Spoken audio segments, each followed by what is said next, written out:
Our next session, Reimagine Food, exploring the intersection of climate change and our global food systems.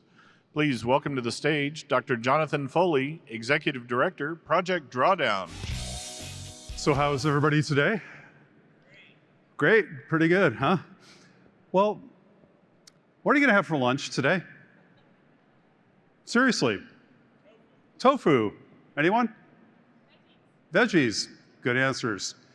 But just think about that for a second. When we think about what we eat and multiply that 3 meals a day, 365 days a year, and then multiply by over 8 billion of us on this planet, these choices are going to shape the future of our planet in ways that are really quite profound. So today I want to talk to you about that a little bit, about how the food system is something that really is shaping not only the future of our land, our water, but also our climate system. And it's something we've ignored for far too long, and we need to take some big steps to figure that out. Now, why is that? Why is the food system such a big deal when it comes to the environment? Well, because it's so immense. No matter where we go in the world, we see food. You can go to any landscape, anywhere in the world, and fly over it, and you'll see these incredible kind of patchworks of farms and ranches that are growing the food for 8 billion people all over the planet. And when you take it all together, it's quite extraordinary. About 38% of all the land on Earth is used for one thing, simply growing food. 29% of Earth's land is used to grow just animals. So to first order, the biggest ecosystem in the world is food, and the biggest part of that is meat. So that's just inescapable math when you devote so much of our planet's surface to doing one thing. It's going to have a pretty big impact, isn't it? It's going to have a big impact on forest. We're clearing forest all over the world for food. We're clearing grasslands, savannas, cerrados, all of these ecosystems, again, for food. We're also clearing wetlands and aquatic ecosystems, riparian zones, all these areas, once again, to grow food. So it's the biggest thing we've ever done on the planet in terms of land. It's the biggest driver of biodiversity loss, ecosystem loss, et cetera. And maybe not surprisingly, just given how much land is involved in growing food, comes with that also a huge amount of water. About 70% of all the water we use on the planet is used for one thing. Guess what it is? Food, irrigation. While we worry about our cities, our AI centers and things like this, irrigation uses vastly more water than our machines do or our homes do. And it's having a huge impact, whether it's in the Colorado River or in California, the Ogallala Aquifer in the middle of the country, or even more surprisingly in places like this, the Aral Sea of the former Soviet Union, in the middle of Central Asia. On the left is what the Aral Sea used to look like. It was one of the largest inland seas on the planet. On the right, we come back just a few decades later, take the same picture with the same satellite, and the sea is basically gone. Why? Because the Soviets diverted the water that fell into these river basins, into this Aral Sea basin, and diverted that water to grow cotton in the middle of the Kazakhstan desert. So water is a big deal. Food uses 70% of all of our water use on the planet, and overuse of water is causing the collapse of water resources all over the world, primarily driven by food and irrigation systems. So food is the biggest thing we've ever done to the land of our planet. It's by far the biggest thing we've ever done to the water of our planet. And it kind of follows that it's also one of the biggest drivers of climate change. Now, we don't talk about this enough. It turns out that food is a big driver of climate change, but we usually talk about smokestacks and tailpipes and fossil fuels. And yes, those matter a lot too. But interestingly, food and agriculture directly emit about 22% of the world's greenhouse gases. And I'll show you in a minute, the rest of the food system actually contributes a little bit more than that. But this is comparable to all the emissions that come from electricity or that come from industry, or that come from our buildings and cars combined. It's a very big player when it comes to climate change, and it's the one we don't talk about much at all. And it's also one that causes a lot of confusion. What's in that 22%? Well, maybe we can unpack that. Inside that 22%, there are basically four big things. The first, about half of that 22%, is just from deforestation. 11% of the greenhouse gases going into the atmosphere every year come from clearing forest for agricultural land, mainly for cattle or soybeans used as animal feed, or for palm oil across the tropics. Whether it's in the Amazon, whether it's in the Congo Basin or the Indonesian archipelago, deforestation is a huge driver of climate change at 11%. To put that in perspective, the United States right now emits 8% of the world's greenhouse gases. The entire US economy is 8%. Deforestation's 11. It's like 1.3 times the size of the entire US economy. And yet we don't talk about it nearly enough. Next biggest emitter in the food system are the cows. Now, everybody likes to make jokes about that, and the gases coming out of cows. Yes, we've all been to middle school. We love these jokes. This is great. Little factoid, by the way, just if you're going to remember anything from this talk, it's probably this. Cows actually don't fart methane very much. They burp methane. It comes out the front end of the cow mostly, not so much out of the back end of the cow. So for some reason, that's the thing people love hearing about, is cow gases, but it's a big deal. It's about 5% of climate change caused by the methane coming out of enteric fermentation, the kind of digestive system these amazing animals have to digest things like grasses and forbs that we can't eat. And a byproduct of that metabolism is methane. It's natural for these animals to burp some methane, but we have so many of these cattle, and we're feeding them so much to get to weight quickly to produce more meat, more milk, etc. They're burping more methane by far than all their natural predecessors could ever have done. So this isn't natural. Yes, buffalo burped a little bit of methane too in the distant past, but there are far fewer of them, and they weren't force-fed to get to huge weight very quickly. So these methane emissions are far, far greater than anything we've seen in geologic history from ruminant animals. Then we have the third one, industrial farming methods, overusing fertilizers in particular. The fertilizer takes some CO2 to make the fertilizer, but what I'm talking about here is the emissions from the fertilizer going into the soil itself. When we overuse fertilizers, especially the nitrogen in fertilizers, in some soils, it outgasses something called nitrous oxide, or N2O. N2O, nitrous oxide, is the third most important greenhouse gas that we put in the atmosphere. After CO2 and methane, there's a third one, nitrous oxide. And that's mainly from overusing fertilizers. That's like 3% of climate change right there. And then we have another methane source, rice fields. That's at about 2%, far less than beef and dairy. And rice is the most important crop in the world in terms of providing calories to people on Earth today. Actually, wheat and rice give the world about half of the calories we digest every single day on this planet. So these are the four big things we're going to have to figure out how to solve for when we talk about climate change and food. There are, of course, a few other things that add up as well.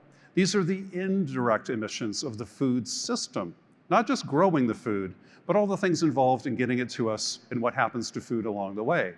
So that includes things like processing food, packaging food, transporting food, cooking it. Surprisingly, refrigerating food is one of the biggest emissions. Plus, of course, what happens to food after we're done. There's food loss through the system. Then there's food waste after our dinner plates.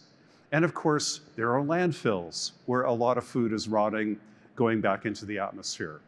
When we add all that stuff together, surprisingly, that 22% of direct emissions of the food system is supplemented by all these indirect emissions and goes up to about 34% of what causes climate change when you look at the food system as a whole. That's kind of crazy. A third of climate change is caused by food. A third. It doesn't get a third of the attention. You didn't hear a third of Climate Week talking about food, but it's a third of the problem. We cannot solve climate change if we don't also think about the food system. It's not just fossil fuels. It's not just energy. It is also our food system. And we ignore this at our peril.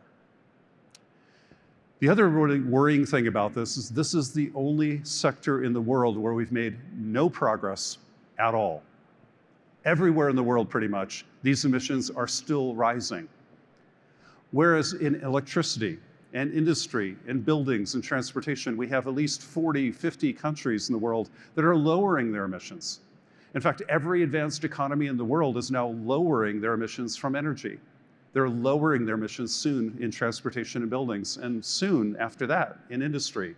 But food is still skyrocketing, even in places like the US. So that's really worrying. And the other thing is these solutions that we need in the food system are massively underfunded.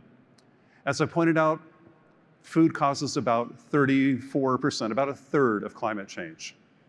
But when you look at where the money is going, it only gets about 3% of climate finance. So you got 34% of the problem getting 3% of the money. That's a 10-to-1 gap between the problem and the potential solutions getting funded. That's a huge problem. And on top of all that, the food system has the worst disinformation problem of all of climate change issues. You don't believe me? Take a look. Follow the money. The Union of Concerned Scientists pointed out that the food and agricultural industries spend more money on lobbying than the fossil fuel industry and the defense industry combined. So you think big oil is good at disinformation? Wait till you meet big ag. They'll say, hold my beer. These guys are really good at this stuff, and the food system is full of disinformation trying to distract us from what we need to do in this problem. So it is now time to clear the air. It is time to connect the dots between food and climate change and take it much more seriously. And it's time to find the solutions that actually work, not the greenwashing, not the distractions, and transform our food system. So that's what we're gonna do at Project Drawdown over the next 2 years. We're gonna start up a new campaign called Reimagine Food that's gonna bring together the science and the strategies and the stories that will help us reimagine and transform the world's food system. It's time. This campaign is gonna have 3 big pillars. First, grounded in evidence-based science. No more greenwashing, no more nonsense, no more goofiness. Let's get the actual data and show people in open source, peer-reviewed work what really is going on. Then we take that science and turn it into strategic interventions. We can't do everything. We're gonna have to do the things we can pull the levers on and get a big impact. And then we're gonna turn this also into powerful storytelling. There are great stories about food, but most of them don't have any scientific credibility. Then we have great science about food, but nobody's ever heard about it. We need to do both. And this campaign will do all 3 of those things.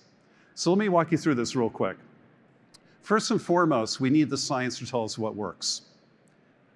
Well, to first solve climate change, we have to cut emissions.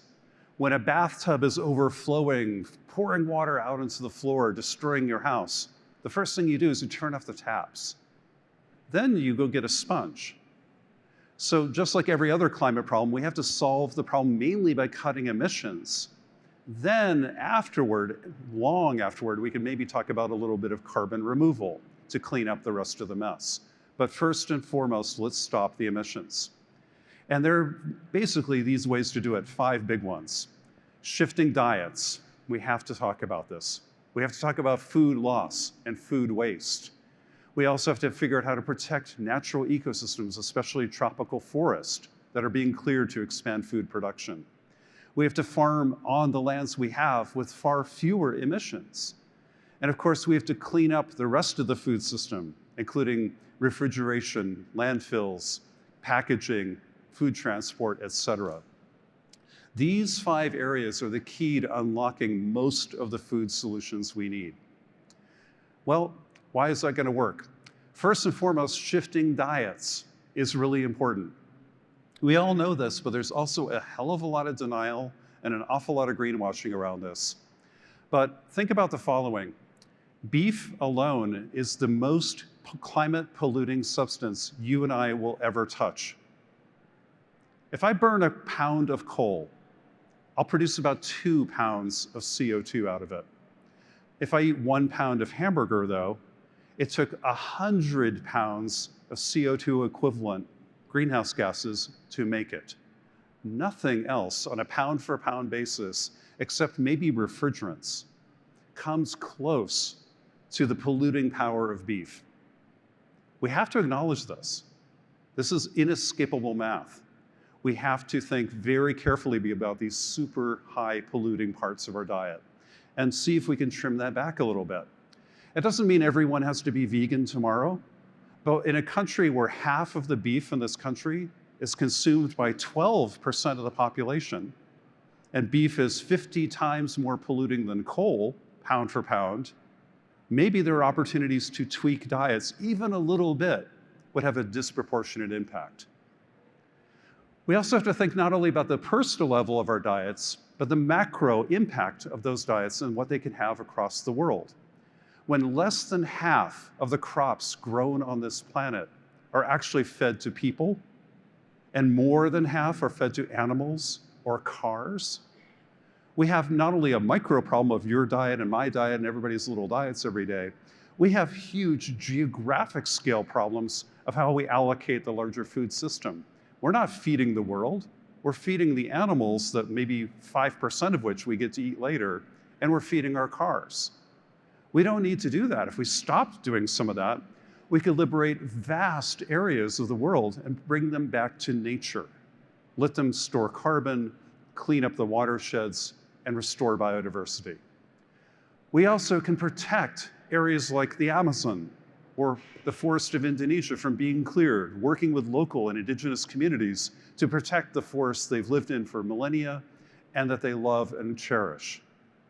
We can also work with farmers to reduce fertilizer use, saving farmers money while continuing to have high yields, but reduce the pollution into the atmosphere and into our watersheds all at the same time. These solutions are all possible and are the key to unlocking the climate solutions of the food system. Now, there are other things we can do beyond that, and these get a lot of attention.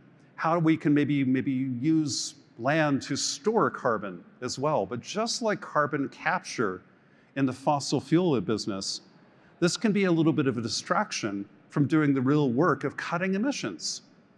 So yes, we will look carefully at ways we can store carbon on land, primarily by restoring nature, rewilding areas that don't need to be in agriculture anymore, but also putting carbon back in our working lands, in the soils and above ground. Again, these are great, but just like carbon capture with fossil fuels, be a little skeptical here. You've got to cut the emissions first, turn off the taps into the bathtub that's overflowing, and then you pick up the sponge. If these are complementary solutions, they're in addition to cutting emissions, great. But if they're used to substitute for cutting emissions, you're using a sponge to clean up your bathroom, but you never turn off the taps, it's not gonna work, and it's just greenwashing. So be careful here. These are good complementary solutions, but they're not substitutes for the bigger solutions. And we can put all this together. We can look at the solutions that actually cut emissions, primary emissions directly, these 5 areas, and some that remove additional carbon above and beyond that. And together, these 7 pillars are where we can find our effective climate solutions. And Drawdown's doing the work to find out where these solutions are, map them, share them, and what we announced 2 days ago is share them with the world through our new platform called the Drawdown Explorer, which lets you look at these solutions, look at them geographically, sort them by anything you want, by cost, by size, by speed, geography, and find the ones that work best for you, bringing them down to the here, the now, and to you, so we can all take good, effective action. Well, the science isn't enough though, because we have to turn that science into action. and strategic action, the things that make the biggest difference in the shortest amount of time. Because we can't boil the ocean. We can't do everything all at once simultaneously. We're gonna have to pick and choose the things that are most effective, that get the most work done with the least amount of effort, right?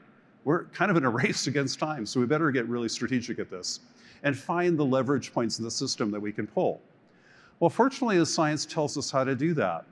We have kind of emergency brakes in climate that help us catch up for lost time. Those include things that stop climate change and bend the curve really quickly, while we also build out new infrastructure, restore nature, and wait for new technologies. These emergency brakes include stopping deforestation. Because when we burn down a rainforest, we burn about 100 years worth of carbon in a single day. Compare that to a power plant that might be operating for 50 years, metering out a little bit of CO2 every day for decades, versus a rainforest being burned where it all happens instantly. If you prevent deforestation, you get like 100 years of emissions prevention in a single day. That's fantastic.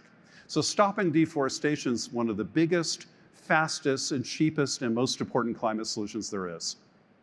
We also can look at those methane emissions, because methane is a very potent greenhouse gas, but it's also a very fast-acting greenhouse gas. So that helps bend the curve very quickly as well.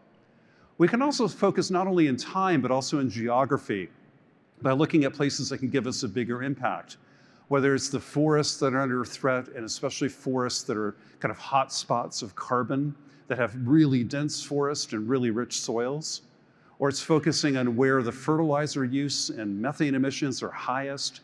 We can look for 80-20 rules or hot spots around the world, whether it's in Indonesia or India, or build portfolios of solutions that optimize impact across Vietnam or wherever you are.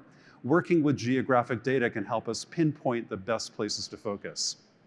So not only can we pull emergency brakes and focus on hotspots, we can also use what we call benefit multipliers. These are the things that go beyond carbon, where we do a climate solution that reduces emissions over here, but it also unlocks many other benefits to nature and communities worldwide, including improved food security, improved biodiversity, cleaner water, more jobs, better health, et cetera. And then we can turn this science into strategies that do the viable things, that are at the right price, that are also fast, and whoops, what happened here? Well, hey guys, can you hit the little thing in the computer?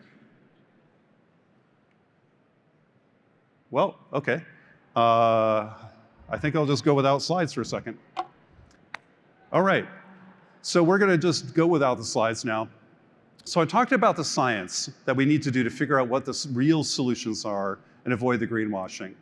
We also talked about strategies for turning those into actions that are actually the most strong leverage points in addressing climate change.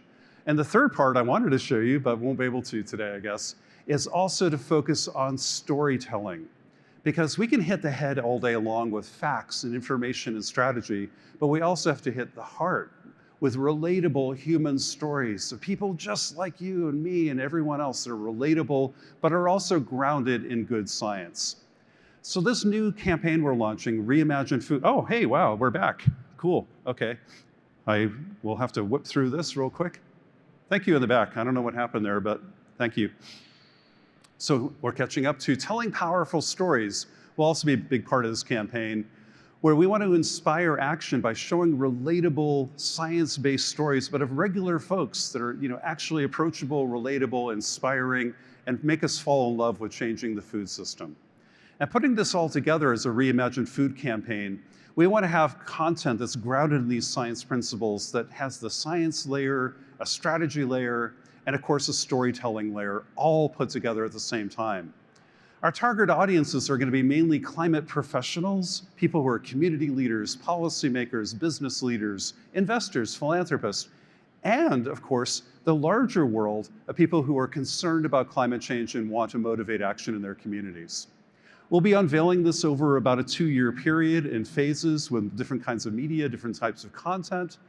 But most of all, we're just really excited to get this going. And today, my call to action for all of you is, can you help us out a little to help us build this better food system that's going to be grounded in science, that has practical strategies for action, and has better stories to unlock a better future. But we're going to need partners. We need funders. We need to find better ideas and new connections to help connect us in telling these powerful stories of change around the world. And this is where you can help. So please help us spread the word, but also reach out to us, because we're right at the early stages of this new campaign.